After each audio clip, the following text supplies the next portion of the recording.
You're listening to Triple T's Tiger Town Talks, delivering real stories hosted by real Tigers with real conversations. All right, hey everyone, welcome to Triple T's Tiger Town Talks. I'm Anna Kay Campbell. I'm Avery Hodges. I'm Connor Holmes. I'm Megan Couch. And I'm Hadley Perriman. And welcome back to our third episode. Today we have a special guest from Clemson women's basketball team, Morgan Lee. Morgan, welcome to the podcast. Thanks for joining us. Thanks for having me. Hi, everyone. Hello, hello. It is so exciting to have you be on our podcast, especially with the season you guys have been having. How's this season been for you? And talk about your experience with being a part of the team so far. Yeah, the season's been great. So far we're kind of waiting till Sunday for the selection show for the NCAA tournament. So we kind of wrapped up our regular season and are anticipating our postseason, which is really exciting. But yeah, it's been good. We've faced a lot of adversity, but we've also had a lot of success. So I'm excited to keep going.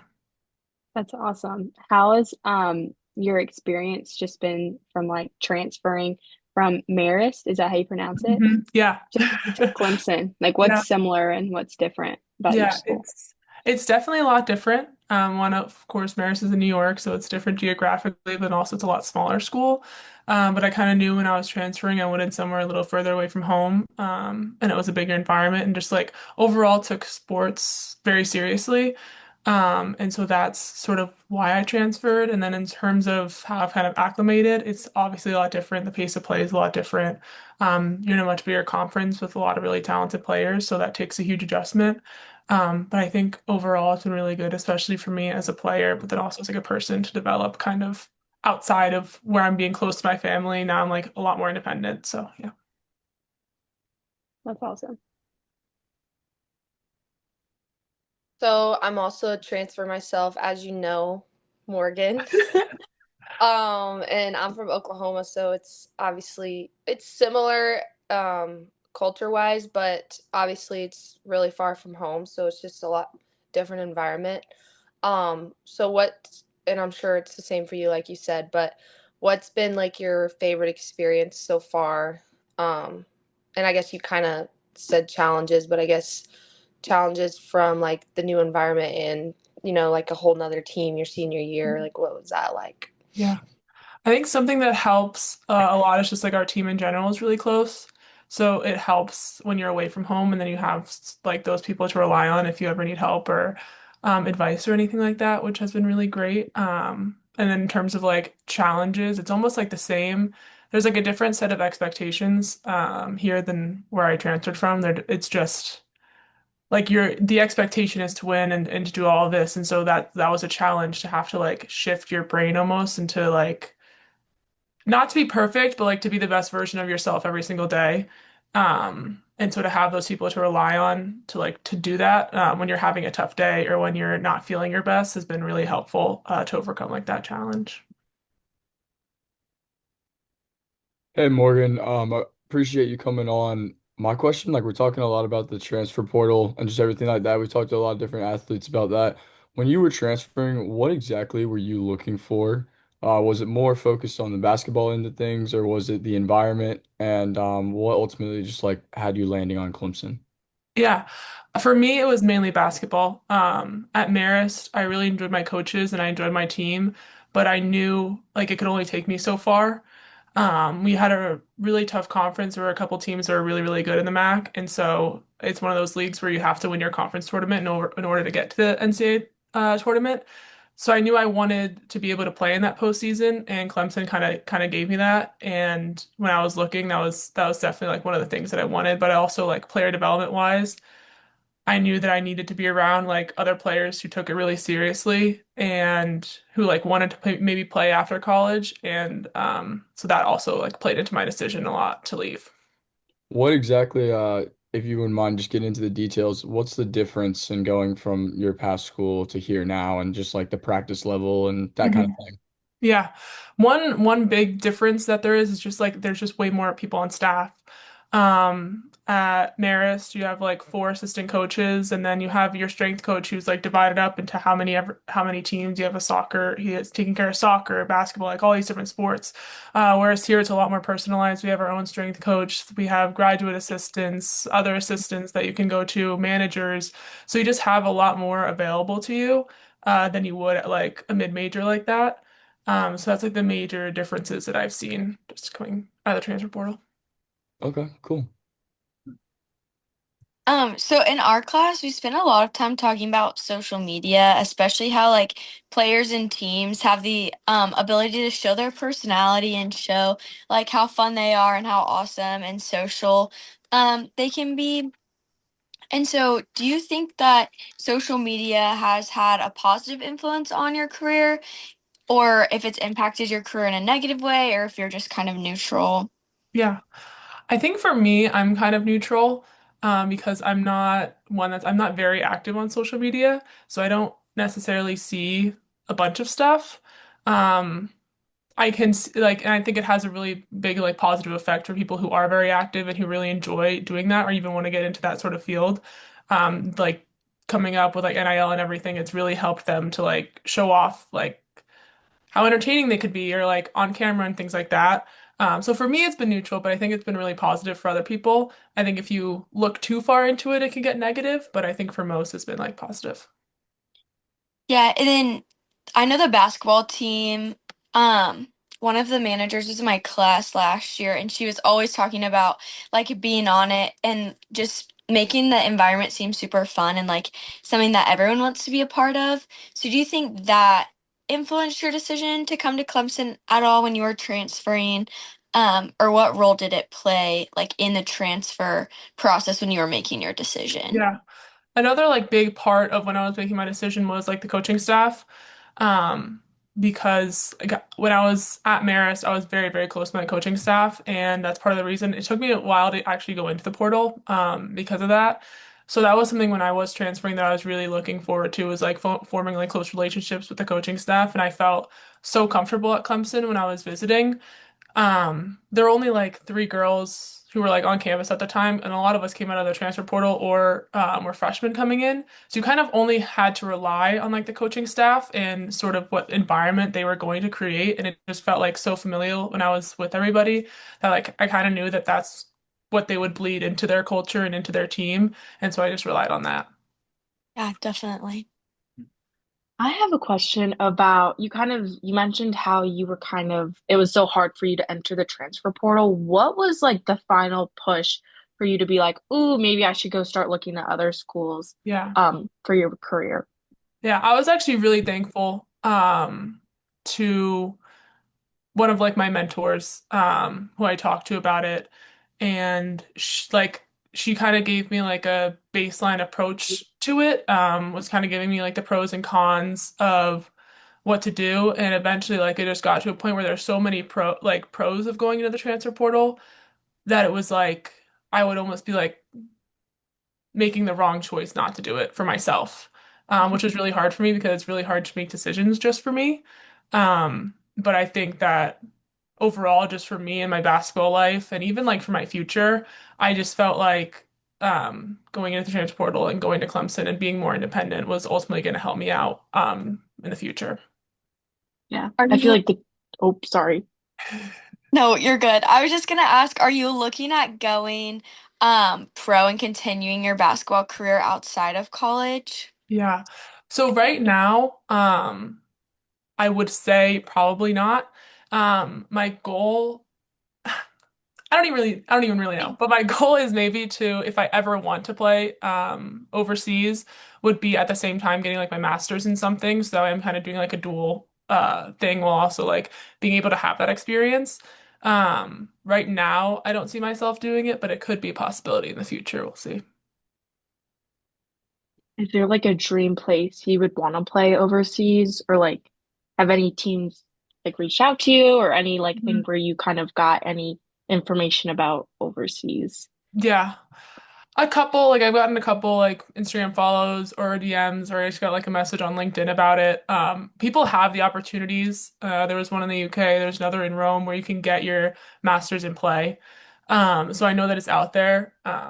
So that was kind of really interesting and really cool to look at because I didn't know for sure if it was a thing before, which is good. So we'll see. I'm excited to like look into it more. But a dream place would probably be like either like Norway or Switzerland because I'm really interested in if I do work, I might want to work in like diplomacy when I'm older, like internationally. So those would be two places that I'm really interested in just because they are kind of like the leaders of that in Europe. I have a friend who plays basketball. He's on the men's team in Rome. Oh, really? And he's in college, he's in school, and he absolutely loves it. And like he Yeah. would tell everyone like it's the best decision he's ever made. He didn't Mhm. get any offers like out of high school in the US, and he got an offer in Rome, and so he just wanted to play basketball and he took it. And like best thing that he's done like for his Yeah. career, for basketball, for all of it. And he loves it so much. Actually cool to hear about. Thanks. Yeah. What, Morgan, when you did transfer to Clemson, you kind of talked about a lot of pros, and that was the reason that it did like ultimately you decided to transfer. What's been the biggest like shock of coming here and being in a new program and just coming from New York to South Carolina? I'm sure there's some things that are a little shocking. Yeah, yeah. I would say probably like the distance from my family was the hardest. This is like the furthest I've been my freshman year. I was at Georgetown, which was like 7.5. And my mom, she's crazy. She would literally drive that in a night. She didn't care. But now it's like 16 hours. It makes it a lot harder for her. So that would be like the hardest is like if I am having a hard time or something like that, I do have to kind of work through it by myself and not just kind of rely on my family like I once did. So that was like kind of a big shock and a big adjustment. But again, I think it's really helped me in terms of like my independence and figuring out a bit about myself while I've been here. So yeah, that's definitely been the biggest shock. And the plastic bags in grocery stores has been a big shock. I haven't seen those in very long. Yikes. That's so funny. Wait, do you have like paper bags? hmm Yeah. Yeah, paper bags, Wow. you have to bring your own. Yeah. Oh Oh my my Some gosh. places don't even have the That's paper bags crazy. and you just gotta carry it. Oh my God. I never knew gosh. that. That's Yeah. crazy. That's Yeah. crazy. I used to think it was crazy when places had paper. I'd be like, what? Yeah. Yeah. Like Yes, laundry and bags. it's not Or, even yeah. like some of them aren't even the Trader Joe's ones with like handles. They're just like the straight up paper bags. So I'm like carrying them like this. It was Oh, actually, yeah, it was really hard. Now they give them out like candy. So, yeah. Yes. That's Oh my gosh, that's Mhm. awesome. Mhm. Um, Speaking of, I feel like we have to, Hadley, I'm tying you into this question because I want to talk about your guys' huge win against number nine Duke. I kind of just want to hear about like just tell us like how you were prepping for the game, your guys' mindsets during the game, and just literally everything because that was such an exciting game to watch as a fan. So just to how does it feel taking down those ranked teams and everything? Yeah, I think for us, like we always like kind of joke about it, but not really a joke. Like we always say we're like we can be anybody. And like that's like really how we felt like going into prep and getting ready for that game is like we go into every game. Very few of our games have been like blowouts, and if they have, it's been because of us. Like it's been nothing that the other team has done. And so we know that like at the end of the day, the only ones who could beat us is us. And so going into Duke, it was just took a lot of focus and following the game plan and just hoping that it like lies in our favor, and at the end it did, which is good. And then also like towards the end of the game when it was so close, all that I could think about was all those games where it was like so close and we just miss it or we just lose or something like that. And I was like, this has to be the time where we pull through, like where we get it done, and we were able to do it. And yeah, that was fun. Yeah, I will say, obviously it was like senior night, so it was like a big game for us. And not only that, but there was a lot of like promotion on social media about like the 150K and that thing. I know that the marketing team did a really good job at like trying to get as many people to our game as possible. And so like when we ran out of the like tunnel like to go to our warm-ups and we saw like so many people, it just like it actually really makes such a difference, like the crowd in the game, because we're not really used to having a ton of people at our games. I mean, I know with our new coach and everything, like they're building that, and I think eventually like they'll have a good fan support system. So the crowd was just such a game changer. Like I really think that was a big part in our win. But also, I'm gonna say Morgan had herself a big game against Duke. She came in, I think you had 5 points in like maybe 5 minutes, like like back to back. And she played really good defense, and she made a really big impact on that game, and it was really fun, especially to end our last game at Little John with the win against number 9 Duke. So it was awesome. And then also kind of talking about just how was the tournament that you guys were at this past weekend. Just kind of about like talking about like how that experience was and how you're preparing when you guys will Mhm. get into the tournament. Not Yes. if, when. Yes. So we kind of knew when we had that matchup versus Virginia, they were ahead of us in like the net rankings, which basically meant like it would be like a quad one, a really good win for us, heading into the selection Sunday. So like it kind of was broken down to us that like if we win Virginia, like we're set in the NCAA tournament. If we lose, there's kind of like a chance we might not get into it. So we had a lot of motivation going into Virginia, and a lot of prep, especially because we lost to them in a game that we shouldn't have lost to them in the regular season, at their place. So we just knew that we wanted to like prove ourselves and show that we deserve and are an NCAA tournament team, and so we were able to do that. That was a great win. And so we were kind of able to take like a breath then, but then we also had to turn around and play Duke again. And you play them back to back, so you don't really get a day off to really sit there and schedule. But we had played them only a couple weeks before. So luckily it wasn't too much of like having to prep and remember things, or like go over coverages and things like that. So we were able to play them close, but they pulled away at the end. But it hurts a little less because they ended up winning in the end. But I still think we could have won. I still think we can be anybody, so yeah. Yeah, I feel like it's the thing, it's like you won the first, then they won. So when you play Mhm. them again, it's your turn to Yeah, win. So you'll exactly. be Yeah. fine. It has to be back and forth. Yeah. Yeah, Yeah. and when you said the tournament, that made me think, and I wanted to definitely ask you this. I just thought of it, but since you guys and Hadley, you can jump in this too. The ACC has always been known as like the basketball conference. That's kind of been what it's known for. Do you think the talent level lives up to the hype now that you've transferred in? I think for sure. One thing I know for me, I came from mid-major, and so you're kind of always used to like those one bid leagues where it's like you have to win your conference in order to play in the NCAA tournament. You almost get like a sour taste in your mouth from it because you're like, I feel like we could play up against these bigger conferences, but then when you play in the ACC, you play in the SEC, like you are playing tough competition every single night, and every single night, if you don't prepare well, if you don't shoot well, like you have the chance to lose. And it's just because this competition is so tough.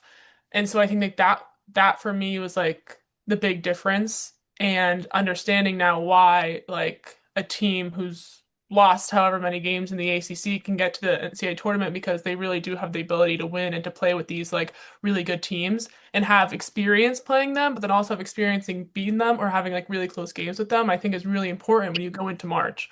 And now you have the roster to do it with. So I do think it definitely lives up to the hype in terms of like talent, athleticism, everything. Okay, cool. Yeah, that's a unique perspective too from the transfer because you Mhm. always hear about people getting mad about the conferences getting more bids. Yeah, Hearing that from you actually makes me realize I'm like, okay, maybe they are onto yeah, something. yeah, Me and Morgan were literally talking about that the other day. We were yeah.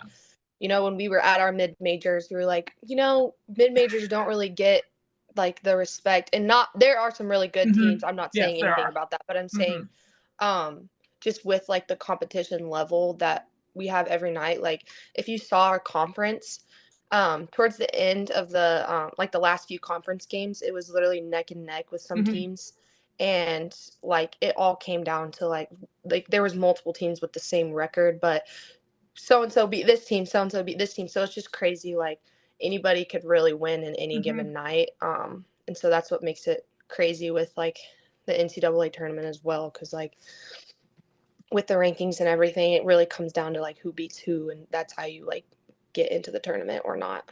Yeah. Like I think we were talking about us winning against Duke, like that was like that pretty much put us in the tournament. Like when we beat them, it was like obviously we got to take care. We can't just go lose after this, but like Yeah. that was like a stamp on like that we should be a tournament team. Hmm. But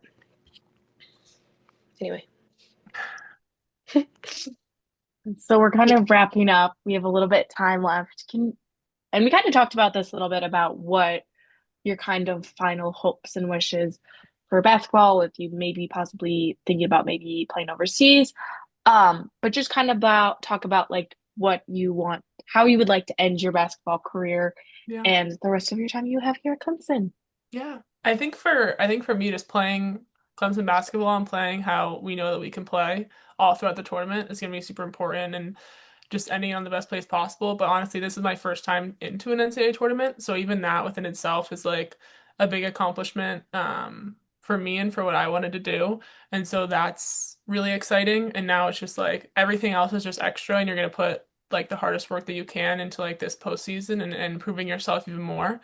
And then after that, like taking the summer and trying to figure out sort of now like what you want to do. Like if I do want to play overseas, if I do want to have like a different career path, having the summer to do that, because I haven't had a summer off and I think probably like since I was like 12. So it's gonna be nice to have that and to be able to travel and hang out with family, which is yeah, nice. All right. Cool. That's awesome. Um, Nothing else. Good luck to you in March, though. Thank Definitely. you. Best Yeah. of luck. yes. Yeah, we'll be watching. Thank you. Thanks, Morgan. Of course. All right. Bye. Thank you for saving us. Yeah. Bye. Yeah. Okay, guys. It is officially the month of March, which that means March Madness is coming up. I think the seasons they're playing their last couple of games, men, and I think women done? There's some more conference tournaments for women's Okay. this week. So there's only been like a handful of teams who have officially like punched their ticket. But the Awesome. men is like a week or two after the women's. So none of the Oh, men's teams have had their conference tournaments yet. all right. So we are gearing up for that. Um, I'm already getting bracket. My hometown group chat is already texting about making brackets and doing that competition. So I feel like March is always just such a fun time when it comes to basketball. So yes. And I always love making like 10 different brackets because I'll do like one of them I'll pick the highest seed, one of them I'll pick like all the upsets. So it's always just fun. And then having like your groups with your family or your friends and like who gets the most points. Usually the person who ends up winning is like your mom who just randomly picked what color she liked or something. I was But it's there always was so much one fun. time that I chose like who was gonna win. It was when Florida won, like recently. And I genuinely just made my bracket and then it came out that like Florida won and I was like, wait, guys, didn't know anything about any of these people. Just kind of randomly chose them and magically. I mean, I didn't do very well, but at least I chose that one. It always like makes it so much fun for the viewers and then like just having all the games playing, like going to a restaurant and all the games are playing is just such a fun time. Yeah. I remember in middle school, like we had like lunch in like the cafeteria and there was like a projector and we would always beg like the supervisors at lunch, they're like, turn on the game, turn on the game. And then Yeah. when they did it, it was like the craziest thing ever because everyone would be screaming or something. So it was always like so fun. Or like I remember like kids like on our like Chromebooks that we had and they would like sneak watching March Madness. And then like I think like we had to have like that like the few weeks that we were like in school, like there were like no technology because everyone was just so distracted with the craziness of March Madness. Yeah, I was about to say like the same thing. Like in middle school, I remember like all the teachers would like make all their classes make their own brackets and like the classes would compete with each other. And like we used to have like these every Friday everybody would have the class and I don't remember the name of it, but you would just basically just catch up on schoolwork. But like for the whole month of March, it was just like watching um old like videos and stuff of the games and it was like so fun. And that was like just March is always such like a fun time of the year because it's like spring is coming, March Madness, you got St. Patrick's Day, which is always so much fun. So it's like really just so much going on. It's fun. Yeah, I'm looking forward to it too. I don't think y'all are as into this, but I know like one of the things about the madness is like, and they talk about this in a lot of like just basketball, it's March is the gambling. There will be a ton of money going around, and this year it's going to be really interesting because there's a lot more parity in the league. which means a lot more people will make a lot more money, just because there won't be as many like high or there'll be a lot closer odd games. So I'm excited to see some of that and see there's always somebody who ends up winning a ton. I know the ESPN challenge, like y'all mentioned, so we'll see if anybody makes like a good bit of money. I think that's a good strategy that like I was talking to someone recently about it and like these like sports like companies like ESPN and all of them are like partnering with like these gambling companies like DraftKings or like Kalshi or whatever to like increase viewership by encouraging them to place bets on the game because then they're going to be more invested, kind of like what we were talking about with the brackets too. Like they're advertising, oh, make your bracket so you watch the game so that the team you chose like will win. Yeah, I feel like also, especially with like how much like pressure people put on their brackets and like how much pressure they put on their teams. I always like love watching like the when like it's like one of like I would number like 1 through 3 ranked team versus like a very low ranked team and then they end up winning. I always love going on like social media and just seeing like everyone being like, you guys, like you messed up my bracket, or like I feel like my favorite thing is like I'll see like people post like there are 1.1 perfect brackets still available.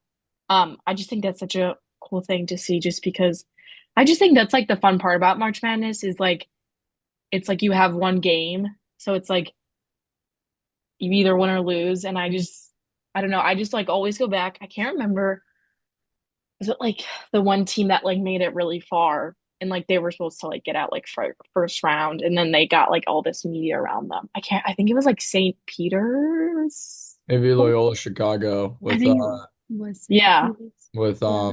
the I can't remember. It's not a pope, a nun. Sister Jane, she passed away. Do you guys Oh remember Oh that? yeah. yeah. Yeah. No, that is exciting. And that's one thing about March Madness that's interesting now is because like in the past the media kind of has framed it as like these Cinderella stories and like these kids who never had a chance to go to like Duke or Michigan or something like that that are getting their win. But this time, like, it's so much interesting now because, like, with the transfer portal, I feel like the teams are just like the talent is so much more evenly spread across. So that's why I think it's going to be a way different tournament. And, like, not saying that the Cinderella stories won't happen, but I just mean I don't think there's as many like Cinderella teams anymore. Yeah, I agree. I mean, I still feel like there's can be upsets, but I don't think there's gonna be like a team that might go on like a big run. Like maybe they'll, upset a team and then probably like lose pretty soon after, at least for men's. I mean, it's also like I'm assuming we're talking about men's right now, but it's also like really different between the men's and the women's because I feel like in the past there's been a lot more upsets in the men's game than the women's game in the tournament just because like the talent separation. Um, and so you don't see like as many upsets with like a 16 and a 1 seed. I don't even know when the last time that happened was, but it's just crazy and it's fun too because like, if you there's like different I don't know, there's differences between the men's and the women's tournaments, so it's just fun to kind of see how they both play out. Yeah, I agree with you. I always think too, like you talk about women's. I'm from Columbia, so like I grew up in South Carolina. Women's basketball is obviously very well known, and it's just like a dynasty. But it's funny how it ends up working out because I feel like with success comes such high expectations. So where now, like for them, I wonder if March for them is almost like hell, just because they like every game is so stressful compared to some of these schools where like just making it is such an accomplishment. And I know that Yeah. has to be like such a different mindset. I mean, you're obviously a college athlete, so I'm sure you can get what I'm saying. Yeah, I mean, they obviously have had like a ton of success in the last few years and they actually just lost in the SEC championship to Texas yesterday. But their coach Dawn Staley, she was like the last time we lost in the SEC championship, we won the national championship. So I feel like for her, she kind of told her team, you know what, take you this is like a deep breath for y'all.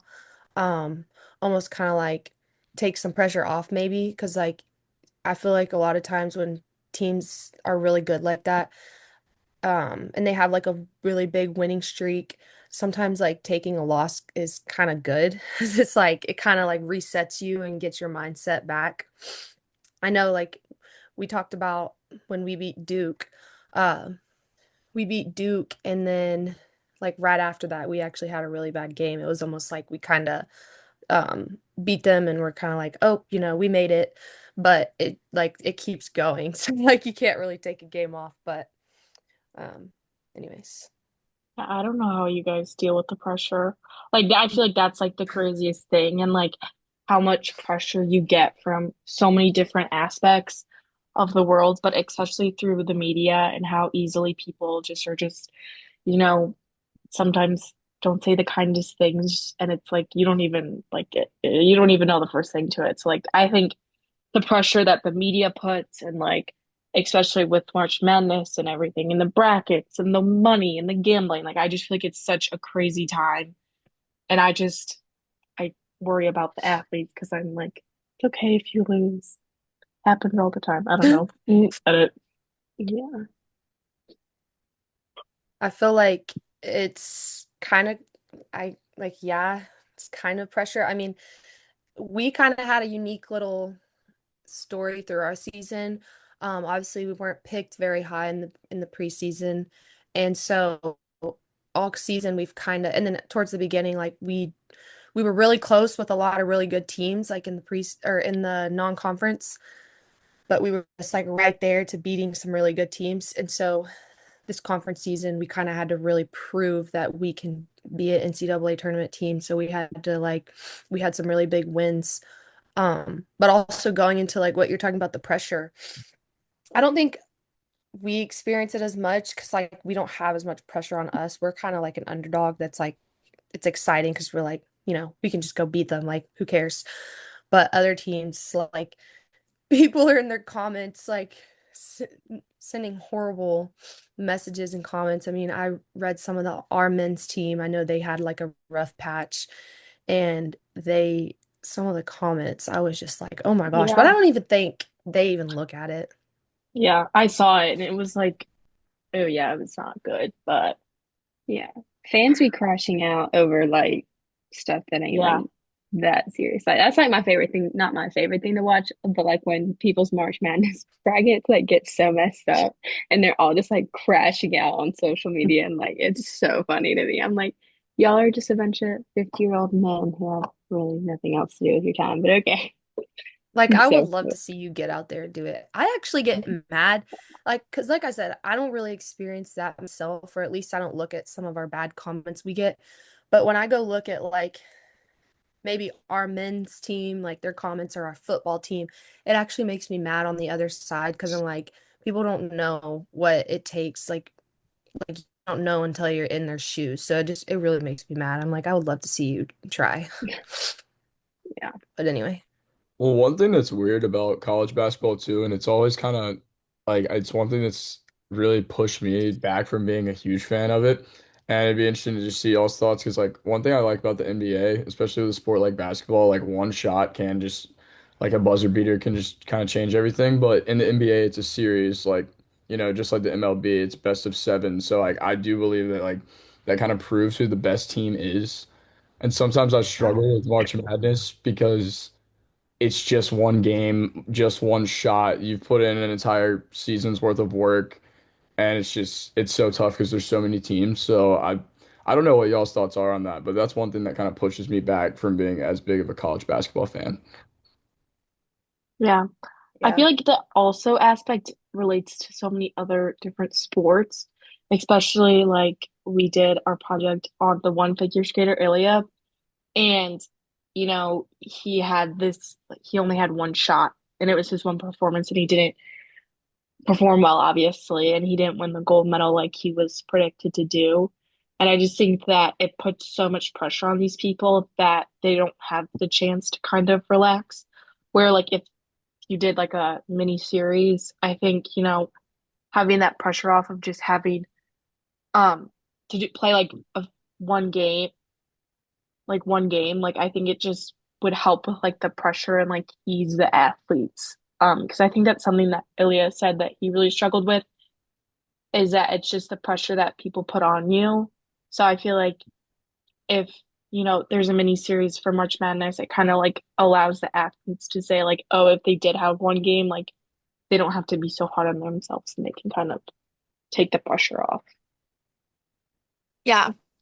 Our last and final episode is in a couple weeks. We have a big guest coming. We'll be filming after spring break to post the next week. So that will be 3 weeks from now. Will be our last episode. Thank you guys for listening. Yeah. Have a good spring break, y'all.